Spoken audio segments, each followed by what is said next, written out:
Hi friends, good evening. இன்னைக்கு ஒரு பழைய பஞ்சாங்கமான டாபிக் அப்படின்னு நீங்க நினைக்கலாம். ஆனா இன்னைக்கு இந்த டாபிக்கை பேசணும் அப்படிங்கிறதுக்காகவே ஸ்பெசிஃபிக்கா நான் பேசுறேன். பிகாஸ் பெண்கள் அப்படின்னு அழகியல் அப்படிங்கிற ஒரு விஷயம் தான் நமக்கு ஞாபகத்துக்கு வருது. பெண்கள் அப்படின்னு உங்களுக்கு எது ஞாபகம் வருது அப்படின்னா கண்மைன்னு சொல்லுவாங்க, குலுசு சொல்லுவாங்க, பியூட்டி பார்லர் சொல்லுவாங்க.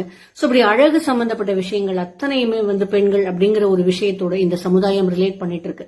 இன்னும் சொல்ல போனால் பெண்கள் அப்படிங்கிறவங்க ஒரு போக பொருளாக மட்டுமே தான் பார்க்கப்படுறாங்க அப்படிங்கிறதுக்கு மிகச்சிறந்த உதாரணம், சம்பந்தமே இல்லாத பைக் ஆடுக்கு ஒரு பெண்ணு வரதும், சம்பந்தமே இல்லாத ஷேவிங் ஜெல் ஆடுக்கு ஒரு பெண்ணு வரதும், இது எல்லாமே நடந்துட்டு தான் இருக்கு. சோ பெண்கள் அப்படிங்கிறவங்க ஒரு குறிப்பிட்ட வயதுக்கு மேல ஒரு டிகிரிக்கு மேல படிக்கிறது கூட பெரிய கொஸ்டின் மார்க்கா இருக்கு. என்ன மேடம் நீங்க லூசா இப்படி பேசிட்டு இருக்கீங்க? நீங்க 40% சிட்டியை பத்தி பேசுறீங்க, 60% கிராமப்புறங்களை பத்தி நான் பேசுறேன். இன்னும் கிராமப்புறங்கள்ல இருக்கிற பெண்களுக்கு 2வது டிகிரி அப்படிங்கிறது கனவாகவே இருக்கு. காரணம், அதிகம் படிச்ச பையன் எங்க கம்யூனிட்டியில கிடையாதுங்க.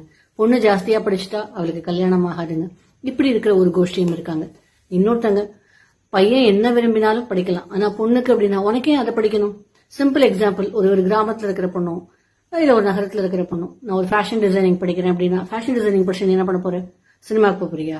இல்ல மாடலுக்கு ட்ரெஸ் தைக்க போறியா? சோ இப்படி ஒரு பார்வை தான் இருக்கு. பறந்து விரிந்த பார்வை அப்படிங்கிறது இன்னும் நிறைய பேருக்கு இல்லை. ஏன் பெற்றோர்களாகிய நமக்கே நிறைய பேருக்கு அது இல்லை. ஆக இன்னும் பாத்தீங்க அப்படின்னா பெண்கள் ஒரு குறிப்பிட்ட வயதுக்கு மேல என்ன படிச்சாலும் சரி வீட்டுல அடங்கி போயிருக்கணும், வீட்டுக்காரர் என்ன சொன்னாலும் ஆமான்னு கேட்கணும் அப்படின்னு சொல்லி அனுப்பப்படுற பெண்கள் தான் அதிகமாக இருக்காங்க. இதோடைய அடுத்த கட்டம் பாத்தீங்கன்னா நிறைய படிச்சு நிறைய கோல்ட் மெடல் பெண்கள் தான் வாங்குறாங்க, நிறைய வேலையில இருக்காங்க அப்படின்னு சொல்றோம். ஆனா சிஇஓ அப்படிங்கிற லெவல் ஆஃப் போஸ்டிங்ல எத்தனை பெண்கள் இருக்காங்க அப்படின்னு பாத்தீங்கன்னா விரல் விட்டு எண்ணிடலாம். சோ இதை ஏன் இன்னைக்கு நான் பேசுறேன் அப்படின்னா March 8 பெண்கள் தினம் வருது. சோ பெண்கள் தினத்தன்னைக்கு நிறைய செலிப்ரேட் பண்றோம், நிறைய கொண்டாடுறோம். ஆனா அதெல்லாம் வேண்டாம். சாதனை பெண்கள் ஓகே நிறைய பேர் இருக்காங்க, பட் சாதிக்க துடிக்கிற பெண்களுக்கு நம்ம என்ன பண்ண போறோம்?